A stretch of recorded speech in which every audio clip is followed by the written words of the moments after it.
Naam, hujambo na asante sana kwa kuchagua kusikiliza habari zetu kwa siku nyingine. Karibu ni kupasha yale ambayo yanaendelea nchini Tanzania siku ya leo. Taarifa za kuvunja moyo zampata Rais Samia Suluhu leo kumhusu mtoto wake wa kike serikalini. Mtoto wa Rais Samia Suluhu akutwa na mazito haya. Bila uoga, mbunge huyu wa CCM ajitokeza na kutoa kauli hii nzito. Bonyeza alama like kisha bonyeza neno subscribe na alama kengele chini ya video hii kabla ni kuonyesha na nikutaarifu ripoti hizi kwa undani na kwa urefu zaidi.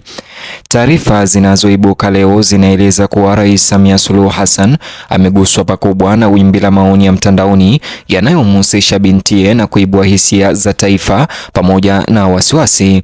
Binti yake ambaye sasa amepewa nafasi ya naibu waziri anayefahamika kama Wanu Hafidh Amir.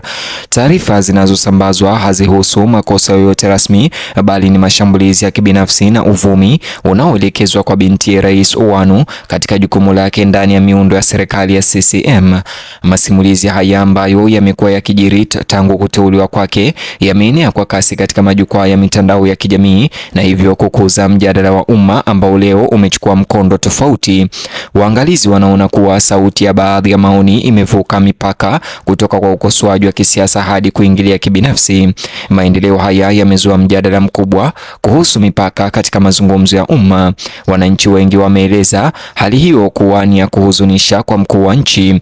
Binti ya Rais Samia Suluhu amezidi kuwa somo la mtandaoni, hasa katika mijadala inayohoji nafasi na wajibu wake. Ingawa hakuna mashtaka rasmi ambayo yamethibitishwa, ukubwa na ufafanuzi umeibua wasiwasi wa kimaadili. Wachambuzi wanasema umakini huo unaonyesha mwelekeo mpana wa kulenga familia za viongozi kama rais, njia ya kutoa shinikizo la kisiasa. Pia wanatumia njia hiyo kama shinikizo la kisiasa. Katika kesi hii, umakini kwa binti wa Rais Wanu umeelezewa kuwa mkali sana. Hali hiyo imeripotiwa kusababisha mkazo wa kihisia ndani ya familia hiyo ya kwanza Ikulu. Pia imefungua tena mjadala kuhusu faragha na heshima kwa jamaa za viongozi, hasa rais. Hata hivyo, ndani ya duru za kisiasa, mjadala kuhusu binti ya Rais Samia Wanu Hafidh umekumbwa na usumbufu mkubwa leo. Viongozi kadhaa sasa wanahoji kuwa kuwaburuta wanafamilia kwenye mizozo ya kisiasa kunadhoofisha maadili ya kitaifa. Hii ni baada ya wapinzani na Watanzania baadhi kuweza kumuingilia na kumshambulia mtandaoni kwa maneno makali baada ya kupatiwa nafasi hiyo, wakidai kwamba ameweza kupendelewa kwa vile tu ni mtoto wa rais. Masimulizi hayo yanayotokea mtandaoni mara nyingi yamekosa msingi wa kweli na udhibitisho, yakiegemea badala ya kusingiziwa. Hili imefanya kuwa vigumu kutenganisha maslahi halali ya umma na uvumi unaodhuru. Wafuasi wa Rais Samia wanasema hali hiyo inawakilisha mstari wa maadili unaovukwa. Wanasema kuwa watoto wa viongozi hawafai kuchukuliwa kama zana za kisiasa. Maoni ya umma yanaonyesha kuwa Watanzania wengi wanamuonea huruma rais kuhusu jinsi binti yake Wanu anavyotendewa na wapinzani. Viongozi wa jumuiya na watoa maoni mitandaoni wameelezea kuwa uongozi tayari unakuja na shinikizo kubwa kuongeza mashambulizi ya kibinafsi ya maneno makali kwa wanafamilia wa viongozi. Wanasema misombo ambayo hulemea isivyo haki. Hata hivyo, mtazamo wa binti wa Rais Wanu kwanza umetiliwa shaka na wale wanaona kuwa sio lazima. Wanasema kuwa mijadala ya utawala inapaswa kubaki yenye sera. Hisia hii imepata mvuto huku mjadala ukiendelea. Kutokana na hali hiyo, mbunge wa Kilombero Abubakar Asenga amezungumza kwa ukali juu ya swala hilo. Hata hivyo, akiwahutubia wapiga kura wake na wananchi kwa ujumla, mbunge huyo aliwataka wananchi kujiepusha na kuacha kabisa na tabia ya kumkatisha tamaa rais pamoja na mtoto wake Wanu kwa njia za kejeli na lugha zisizo na heshima. Alisisitiza kwa mwenendo huo hauchangii maendeleo ya taifa, badala yake alisema inadhoofisha uwiano wa kijamii na viwango vya maadili.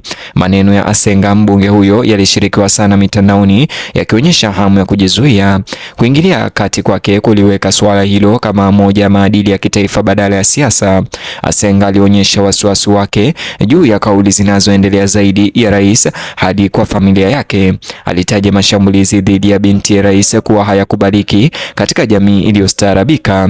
Kulingana naye, familia za viongozi wa kitaifa hasa rais zinastahili heshima kubwa sawa na familia nyingine yoyote.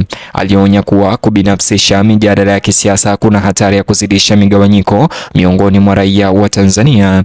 Tabia hiyo sasa, alisema, inamomonyoa misingi ya utu na kuheshimiana. Maoni yake Asenga yalilenga kurejesha mtazamo katika mjadala unaoendelea. Katika kufafanua msimamo wake, Asenga alisisitiza kuwa lugha ya kejeli au ya kudhalilisha haina thamani ya kujenga.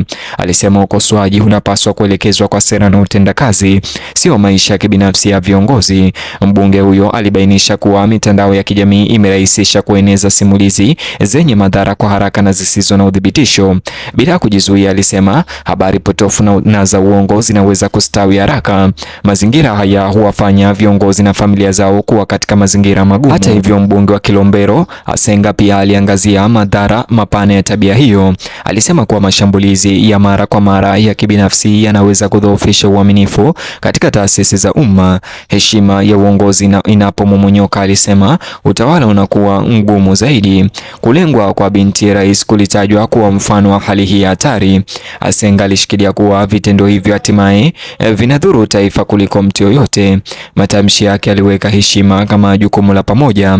Katika hotuba yake, Asenga pia aligusia utendaji wa viongozi walioteuliwa chini ya utawala wa Rais Samia. Alimtaja naibu waziri wa elimu Wanu Hafidh kuwa mfano wa uongozi bora. Kulingana naye, viongozi wanaonyesha kujitolea na matokeo wanapaswa kuungwa mkono badala ya kuhujumiwa na kutukanwa. Alidai kuwa maoni ya mtandaoni ya hupuuza maendeleo yanayoonekana. Alisema jambo hili linawavunja moyo watumishi wa umma wanaofanya kazi kwa bidii. Maoni yake yalitaka kuelekeza mwelekeo kwenye matokeo ya utawala. Mbunge huyo alibainisha zaidi kuongezeka kwa tuhuma ambazo hazijathibitishwa dhidi ya viongozi wa serikali hasa rais na familia yake. Alisema marais na mawaziri mara nyingi wanatuhumiwa bila ushahidi. Mwenendo huu, alidai, unachochewa na matumizi mabaya ya majukwaa ya kidijitali. Mitandao ya kijamii, kwa maoni yake, imekuwa chombo cha mauaji ya wahusika. Vitendo hivyo, alionya, vinatishia utulivu wa kitaifa. Hata hivyo, aliendelea, sauti za mashirika kiraia pia upande mwingine zimerejea hisia sawa. Wanahoji kuwa ingawa viongozi lazima wawajibikie familia zao, zinapaswa kulindwa dhidi ya uhasama wa kisiasa na matamshi ya mtandaoni. Hali ya sasa imeelezwa kuwa ni kipimo cha ukomavu wa kitaifa. Jinsi wananchi wanavyojibu, wanasema, itaunda sauti ya mjadala wa siku zijazo. Hata hivyo, umakini kwa binti ya rais Wanu sasa umezidisha tafakuri hii mitandaoni. Imelazimisha kuangaliwa upya kwa mipaka kimaadili. Asenga, mbunge huyo, pia alitoa wito moja kwa moja kwa watumiaji wa mitandao ya kijamii kutumia busara. Aliwataka kuchagua lugha ya heshima wanapojadili masuala ya kitaifa, hasa kumhusu rais. Hata hivyo, kulingana na yeye, maoni yenye nguvu yanaweza kutolewa bila kutumia matusi. Alielezea mazungumzo ya heshima kuwa muhimu kwa demokrasia. Bila hivyo, alionya maelewano ya kijamii ya hatarini. Rufaa yake iliwekwa kama mwongozo badala ya kulaani. Akihitimisha hotuba yake, Asenga alitoa wito kwa Watanzania kuendelea kuunga mkono uongozi wa Rais Samia. Alisisitiza umoja na mshikamano wa kitaifa kama nguzo kuu za maendeleo. Heshima kwa viongozi, alisema, inaimarisha taasisi na demokrasia. Changamoto za kibinafsi za rais, zikiwemo zile zinazomhusisha bintie, zilionyeshwa kama ukumbusho wa binadamu wa viongozi. Aliwataka wananchi kuzingatia hilo na kutoa heshima.